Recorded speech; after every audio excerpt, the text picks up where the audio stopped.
And we are at the bottom of the Grand Canyon. I would not think we would make it, but look at all this. We made it safe, and I have now made it, so we will go exploring this. This is also, we will get into the Colorado River, and it's beautiful down here. As you can see, it looks very nice. Nothing too shabby. But this is the bottom of the Grand Canyon. One part of it, at least.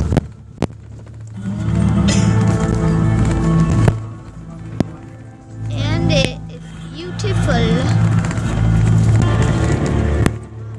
And we have been doing a tour, and it's taken us 2 hours to get down here. Yeah, so what we're driving through now is what we call the Narrows, carved out by Diamond Creek. Flowing to our right, that starts from a spring about 15 miles up Diamond Creek Canyon, and then flows you around at about that rate right there. Of course, unless we get a heavy monsoonal downpour, then all and it's a of little this rocky, goes under so that's why. 8 to 10 feet of water.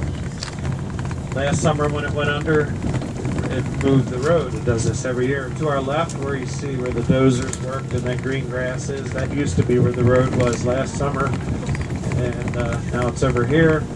And probably by the end of this monsoon season, it may be back over there again. It's always moving. This part of the road is always changing. That's why they had that big dozer up there.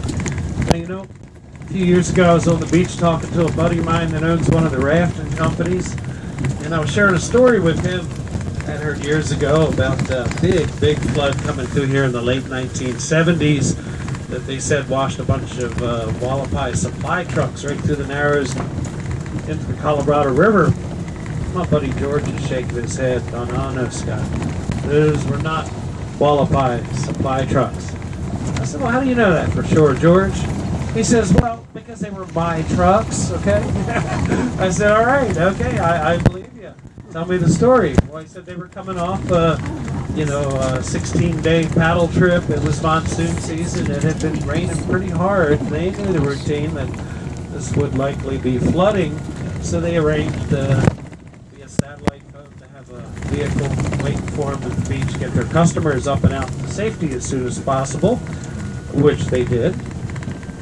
And then he and the rest of the guys, though, they had to stay back and load up all the rafts and equipment onto the trucks. And after they did that, they started making their way up through the Narrows, coming up to this stretch right now that we're entering into. This is the narrowest point of the Narrows. There's rock on either side. 35-foot wall-to-wall between the bedrock of these ancient mountains. This is called gneiss, spelled G-N-E-I-S-S. About 1.84 billion-year-old bedrock that we're driving through right now.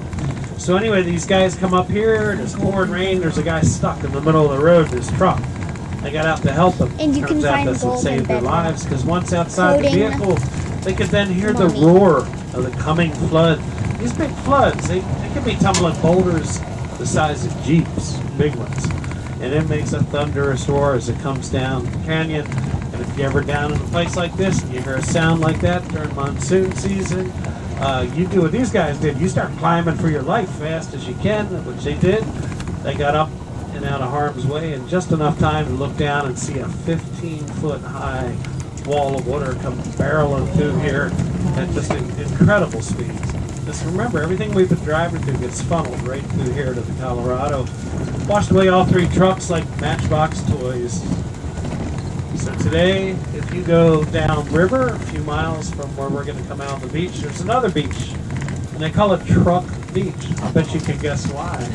Yeah, the axles of those old trucks in the 70s are still sticking out of the sand as a reminder of the floods. Got a little waterfall over to our right that comes and goes with the monsoon season. Sometimes that gets flooded out and rearranges the creek. We never used to be able to see it. The flood a few years ago tore out some trees and opened that view up. And we're pretty close to the beach. You can even, if you feel inspired, you can take a short walk up here. It's walkable from where we're going to wind up shortly. Now, because of the danger of flash flooding through here, U.S. Geologic Survey maintains a gauging station. Works off satellite pause this until we telemetry and get out. solar power. 20 The Colorado different rapids River in the Grand Canyon. is rapids. This is a classic example of what creates a rapid. All the outflow of the flooding here on Diamond Creek dumps a bunch of boulders and debris into the river channel, builds up a beach like we're pulling into on the right, kind of narrows the river, and then you have a rapid. So for rockhounds, over to the left is a fun place to go looking about. And if you walk all the way out to as far out as you can get on those rocks, please be careful though, because of the rapids. You can actually look upriver and see a little bit of the rim, because there's a long stretch of river it lines up with. So we have these two shelters here, plus rocks by the river. That's where I like to perch for lunch. To our right, by our one and only Phoenix Robolini date palm, that sandy trail takes you up to the restrooms. So I will go ahead and get all of our lunches set up on the table in front of us. It's your call. Okay, so now we're out.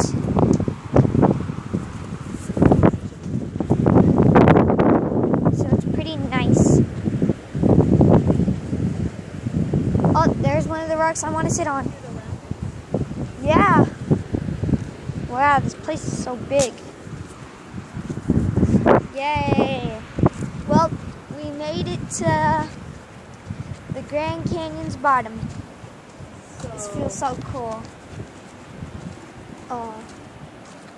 Well, stare at that.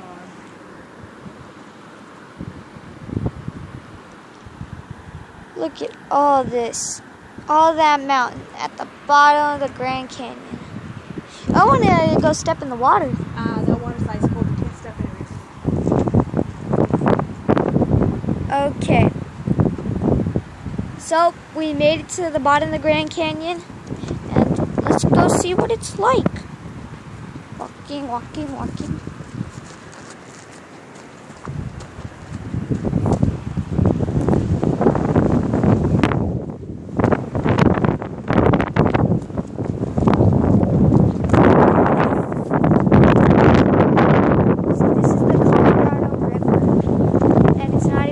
Colorado, it's in Arizona. Oh, I'm so tired. I've already been in Springs, and this thing is like